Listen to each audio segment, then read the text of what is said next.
दूसरों को सताकर, दूसरों को दुखी करके उनसे लाभ हासिल करना आपके जीवन को सुखी नहीं बना सकता। सुखी रहने के लिए ये जरूरी है कि हम दूसरों को भी सुख पहुंचाएं, क्योंकि जिस प्रकार के कर्म हम करते हैं वही कर्म लौटकर वापस हमारी जिंदगी में आते हैं। सभी शिष्य अपने गुरु के इस उपदेश को बड़े ध्यानपूर्वक सुन रहे थे।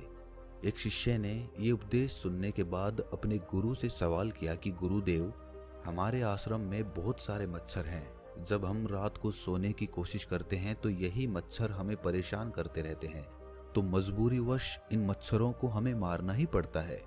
उसी प्रकार अपनी फसल की देखभाल करने के लिए एक किसान को अपनी फसल को जानवरों से बचाकर रखना होता है, या फिर एक सेठ को अच्छे से काम करने के लिए अपने कारीगरों से अच्छे तरीके से काम लेना पड़ता है। इसीलिए उसे कभी कभी उन्हें डांट फटकार भी लगानी पड़ती है, जिससे उनका मन दुखी होता है। गुरुदेव, मैं आपसे ये पूछना चाहता हूँ कि अच्छा और बुरा कर्म क्या होता है?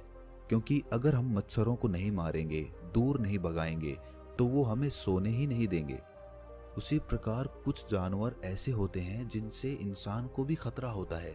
अगर इंसान उनको नहीं मारेगा तो वो इंसान को मार डालेंगे। गुरु ने मुस्कुराते हुए एक पेड़ की तरफ इशारा किया जिस पर बहुत सारे कांटे उगे हुए थे। गुरु ने सभी शिष्यों को समझाते हुए कहना शुरू किया कि इस पेड़ को ध्यान से देखो, तुम्हें क्या दिखाई दे रहा है? एक शिष्य ने कहा कि गुरुदेव, पेड़ बहुत बड़ा है। तो दूसरे शिष्य ने कहा कि गुरुदेव, पेड़ पे बहुत अच्छे फल लगते हैं। तीसरे शिष्य ने कहा कि गुरुदेव, पेड़ की छांव बहुत अच्छी है। एक और शिष्य ने बिल्कुल ही अलग जवाब दिया। उसने कहा कि गुरुदेव, इस पेड़ की लकड़ी बहुत महंगी है, बाजार में अच्छी कीमत मिलती है इस पेड़ की। गुरु ने सभी शिष्यों से सवाल किया कि मान लीजिए कोई लकड़हारा इस पेड़ की लकड़ी काटने के लिए आता है और उसे कांटा लग जाता है, तो क्या इस पेड़ ने कोई गलती की? क्या इस पेड़ का वो बुरा कर्म कहलाएगा? गुरु ने सभी को समझाते हुए कहना शुरू किया कि प्रकृति इन पेड़ पौधों को भी ताकत देती है खुद की रक्षा करने की। ये कांटे इस पेड़ पर इसीलिए उगे हुए हैं ताकि ये अपनी रक्षा कर सके, और अगर अपनी रक्षा करते हुए ये किसी को हानि भी पहुंचा देता है तो वो बुरा कर्म कैसे हो सकता है?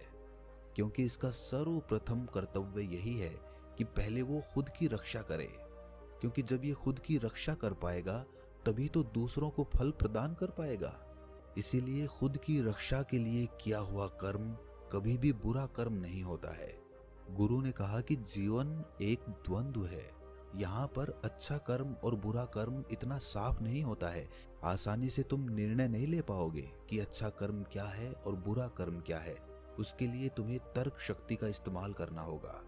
जब हम किसी हिरण को शेर का निवाला बनते हुए देखते हैं तो हमारे दिल में बहुत करुणा उठती है। उस शेर के प्रति हमारे मन में नफरत पैदा होती है। लेकिन समझने की बात यह होती है कि शेर का शिकार तो हिरण ही है। अगर वो हिरण का शिकार नहीं करेगा तो भूख से खुद मर जाएगा।